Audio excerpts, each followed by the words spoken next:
今天给大家讲一部由真实事件改编的高分电影，它由第74届奥斯卡影帝丹泽尔·华盛顿领衔主演。该片是全球有史以来最惊心动魄的火车事故，而现实里的事件也缔造了2位功盖天下的时代英雄。故事开始，在2001年一个风和日丽的早晨，男主弗兰克即将卸任自己的火车机师职务，而接替他的则是旁边叫威尔的年轻人。今天他们要进行一些工作交接，之后弗兰克便会结束自己整整28年的铁路生涯。然而任谁也不会想到，2个素不相识的人第一次合作便创造了历史。与此同时，千里之外的一个调度站正在遭遇险情，一辆编号为777的列车准备转移到另一条轨道上，可驾驶员小胖却发现前方并没有切换。按照正常流程，必须是先停下列车再切换轨道。然而小胖为了省时间却做了一个危险决定，他把档位设置成低速自动驾驶状态，然后擅自离开了驾驶室。小胖以为自己能赶在列车抵达前手动切换轨道，可结果却完全出乎了意料，因为列车的变速杆并没有挂到底，以至于让低速档回到了全速档上。当小胖慢悠悠地顺着轨道奔跑时，列车已经开始提速前进。这一幕让小胖彻底乱了阵脚，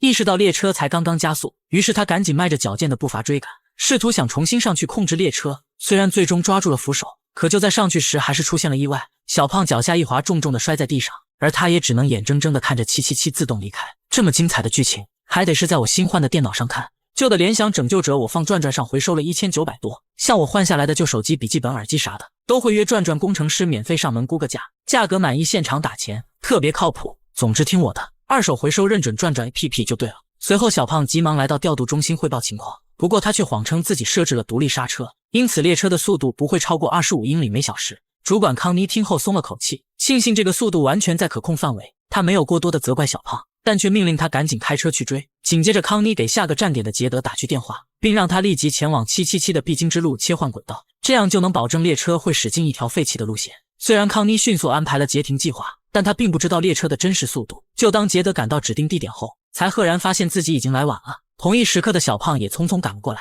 但他们也只能大眼瞪小眼，面面相觑。杰德连忙打电话通知了康妮，得知情况的康妮也意识到车子不是低速，于是让小胖接电话坦白实情。这时的小胖也不敢再做隐瞒，不得不承认777其实是一辆全速列车。听到这里的康妮惊恐万分，他让小胖和杰德等人继续追赶，自己则赶紧将此事报给了上级。随即康妮又查看了列车的运输品项，不料这是一辆载有危险爆炸品的货车，其中有8节车厢装满了液态化学，它们不仅有剧毒，而且还非常易燃易爆。也就是说，一旦列车发生泄漏或者爆炸，那么将会造成难以想象的灾难。这已经不是一辆列车那么简单，而是一枚高速行驶的炮弹。更可怕的是，它正朝着人口密集的市区前进，因为这条主线上一共有169个站点。康妮立即请求救援队赶往各个站点，以此为不可控的惨案做好准备。此时不受控制的列车已是最大速度，它正犹如一头巨兽般咆哮着向前冲去。而就在它正前方的不远处，一辆载满学生的列车也正缓缓驶来。所幸司机提前收到了躲避指令，堪堪在2辆车相撞的同时，也成功拐进了另一个备用轨道。学生们看着呼啸的777号列车纷纷惊叹，却浑然不知自己刚刚与死神擦肩而过。另一边，始作俑者的小胖也追上了火车，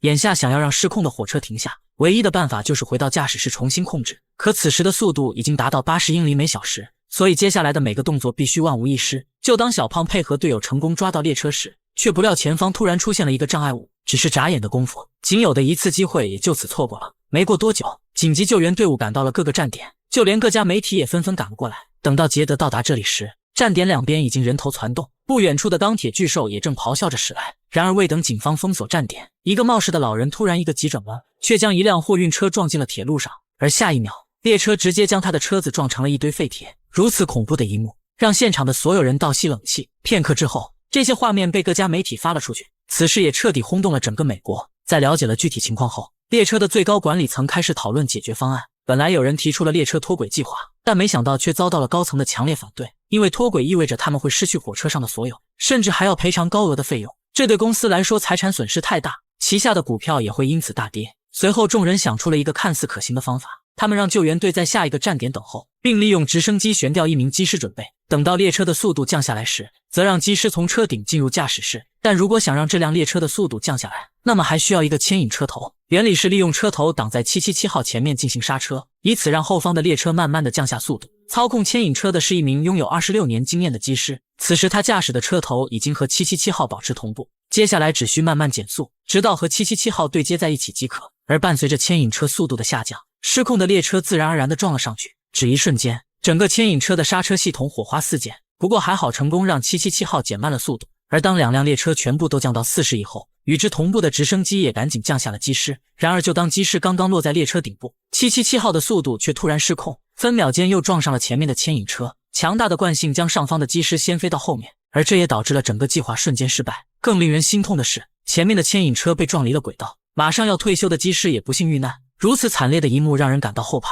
可即便是这样，众人还是没能阻止777号列车的前进。机师的牺牲让大家心情低落，但此刻却不是悲伤的时候。紧接着更紧急的情况随之而来，一辆编号为1206的列车不知何时并入了主线，此时正迎面朝着777号的方向飞快驶来。驾驶1206列车的驾驶员不是别人，而正是最后一天上班的弗兰克以及刚刚入职的新进员工威尔。弗兰克必须赶在下一个轨道切点进行避让，否则一旦和777号产生正面撞击，势必会造成难以估量的灾难。通过和总部沟通，弗兰克知道了事情的前因后果，也明白了现在的情况有多棘手。而就在两车即将相撞之际，弗兰克却突然开始减速。新手威尔见状有些不解，弗兰克则解释，如果速度太快，那么列车切换路线后容易脱轨。与此同时，777号也快速驶了过来。在这惊险万分的时刻，弗兰克驾驶的列车终于成功进入了另一侧。然而因为1206挂载的车厢过多，以至于让最后一节没能成功避过。只一瞬间，777号强大的冲击将其撕成了碎片。好在最后一节车厢是空的，所以并没有引发特别的状况。可接下来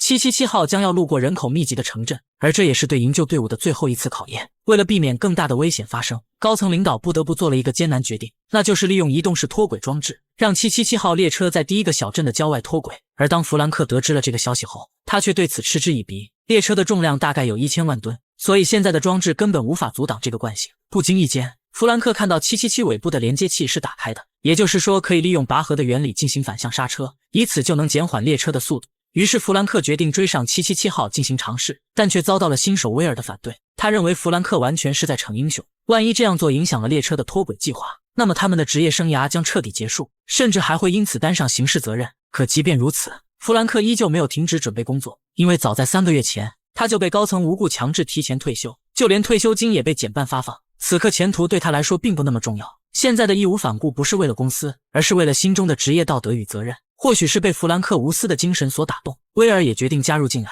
并毅然决然地踏上了充满未知的救援之路。就这样，一老一少驾驶着1206车头开始反追，可他们怎么也不会想到，两人却无疑成了这场灾难的救世主。很快康妮知道了弗兰克的截停计划，于是急忙将列车载有危险品的情况告知了对方。与此同时，下一站的救援队伍已经开始疏散人群，还有一些手持武器的警察提前守在了站点。他们第一步要打坏车上的安全阀，这样就能让车子的速度慢慢的降下来。可安全阀就在油箱的上方，如果手抖没有击中目标，那么可能还会导致车子产生爆炸。令人遗憾的是，武器很难在毫秒间击中安全阀，因此这个方法失败了。好在前方还有高层安排的第二步，只要列车经过移动式脱轨器，也能让这场灾难止步于这个小镇。这是阻止列车前进的最后一个办法，当然也是最坏的一个方法。不过大家显然小看了这辆钢铁巨兽，正如弗兰克所说，脱轨器根本无法阻挡列车。只一瞬间，777号就以极快的速度摧毁了所有脱轨器，并犹如切豆腐一般碾碎了所有障碍。恐怖的场面也震惊了全国上下，眼看着各种方法都不行，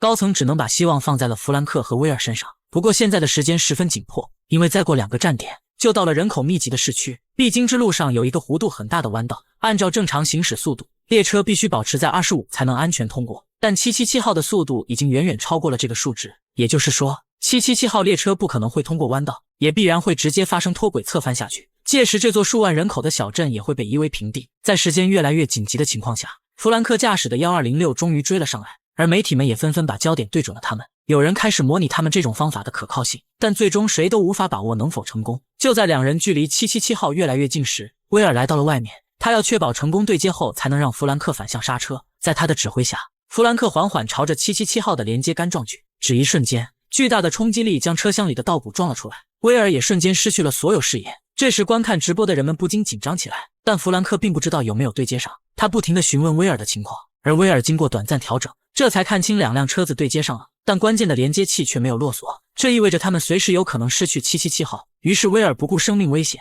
竟然直接跳到了连接杆上，他用手不停地拉扯连接器，试图让它赶紧落锁。幸运的是，百般坚持下终于成功，但因为惯性自己却被列车甩了出去。看着威尔的身影突然消失，人们此时此刻的担心都提到了嗓子，就连弗兰克也认为他凶多吉少。然而奇迹在此刻发生了，威尔凭借强悍的身体素质逢凶化吉，他幸运地爬回了列车，并在无比惊险下捡回了小命。虽然这次脚部受到了创伤，但连接的任务总算是完成了。当威尔顺利地回到驾驶室之后，两人将重心放在了最后的一个站点，也就是最关键也是最危险的大型弯道。弗兰克心里清楚，如果想要安全地渡过弯道，单靠1206的拉扯显然不够。虽然已经大大减缓了整体速度，但想要降到25英里每小时根本不可能。而就在弗兰克陷入绝望时，威尔却提出了一个关键点：既然每节车厢上都有独立刹车，为何不跳过去将它们全部打开呢？如此一来就能拉低整个列车的速度。这下让弗兰克又看到了希望。现在只要将777号后面的几节打开独立刹车，然后再利用1206车头的反向拉扯，